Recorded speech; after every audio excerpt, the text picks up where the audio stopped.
Imagine you're in a coding interview or working on a complex tree-based algorithm.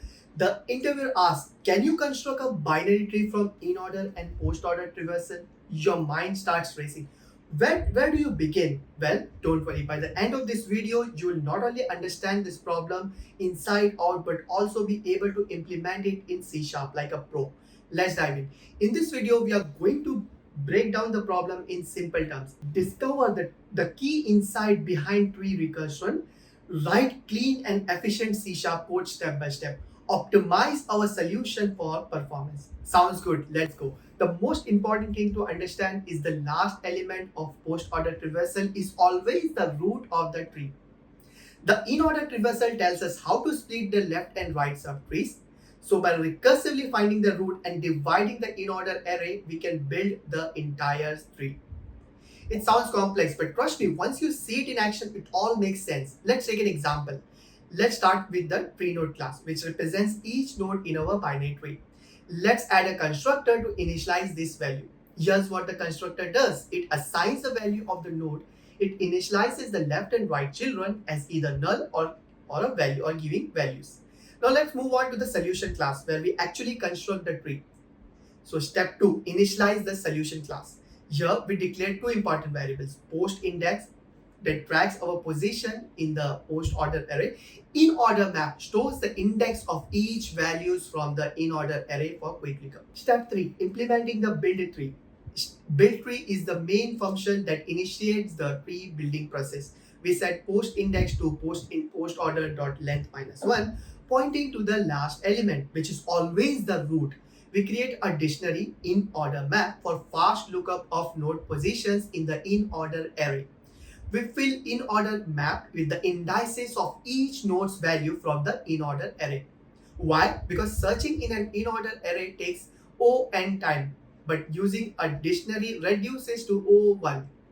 Now let's call the helper function. This function returns the root of our final area, which is built recursively by build subtree. Alright, step 4, implementing build subtree recursive functions. Okay, so build subtree is a recursive function that constructs the tree. Base case is if left is greater than right, then return null, meaning no nodes to process.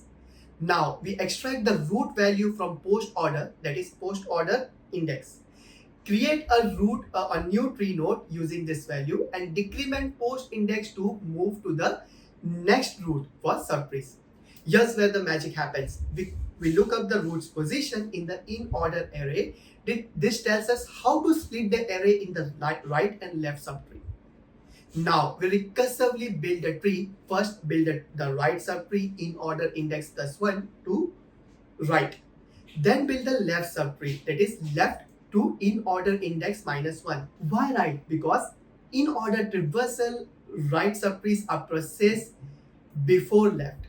Finally, we return the constructed subtree which gets linked to its parent's node recursively. Step 5, calling the function and running the code. Here's how we call our function. We create a solution object. We define our in order and post order array. We call build tree to construct the tree. And step 6, the final output and verification. And here's our expected tree output. The tree perfectly matches our expected result. The time complexity is O(n), space complexity is also O(n). And there you have it. We have successfully built a binary tree from in-order and post-order traversal using recursion and a hash map for optimization. This approach runs in O(n) time complexity because we process each node exactly once. Let's quickly recap. The last element in post order is always the root. Use in order to split the left and right subtree. Use a dictionary to quickly find indices and avoid nested loops. Recursively build right subtrees first, then left subtree. Okay. Want more? Drop a comment below if you have any questions or suggestions for future topics. Don't forget to like, subscribe, and hit the notification bell for more coding tutorials. Until next time, happy coding.